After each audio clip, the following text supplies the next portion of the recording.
This pond is called the Hyde Park #1 Stormwater Management Pond. It services a large portion of the Hyde Park area.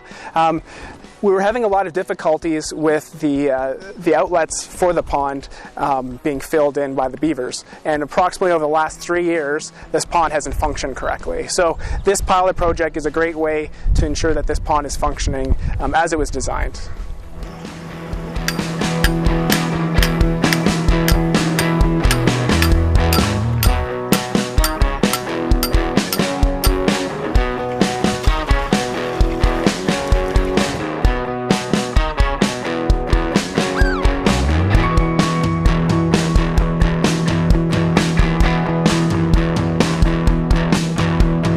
Okay, so how it works essentially is you have two cages, one at the intake end over here, and that cage sits at about 40 feet out from the catch basin there, and that's to get enough distance out so the water is deep enough to allow the water to be drawn into the pipe, but not create so much draw that the beaver can detect that draw and then want to plug it up.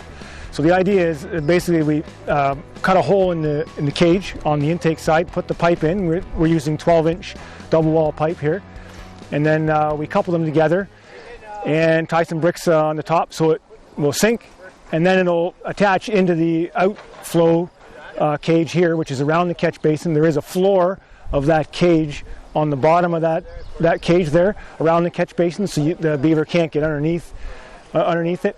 The pipe will then be just above the top of the catch basin there, so the water will basically flow into that pipe and up the pipe and out of the catch basin. So when, in a rain event, once the water goes down now below the bottom of that catch basin, every time it rains, the pond will fill up and drain out that pipe into that catch basin and then out the flow into the normal flow.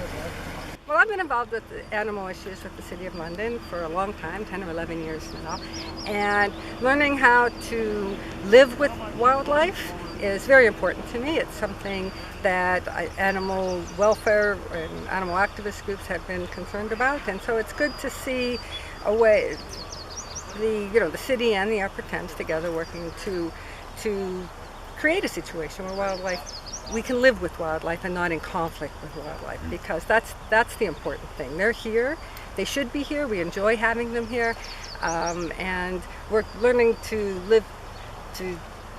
reduce the conflicts is very important, and I'm really glad to see that happening.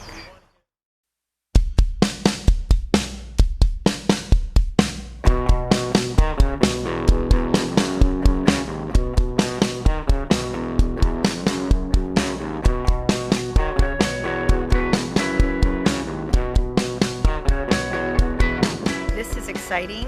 This is such an encouraging thing to see, because Animal Alliance approached the city and Upper Thames in late 2014 and offered to bring in Mike Callahan, who is a contractor from the US who's an expert in the installation of these devices. And we were hoping that there would be some interest from Upper Thames Conservation Authority and the city to meet with him and perhaps tour one site and to discuss the possibility of undertaking the use of these devices as a major part of beaver strategy in the city.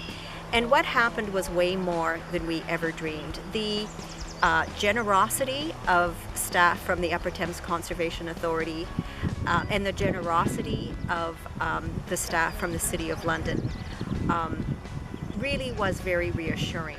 And so there was a real openness to engage with that experience. We know that these ideas were not new, but I think that there was a different synergy and an openness to really follow it all the way through, and that's what we're seeing here today.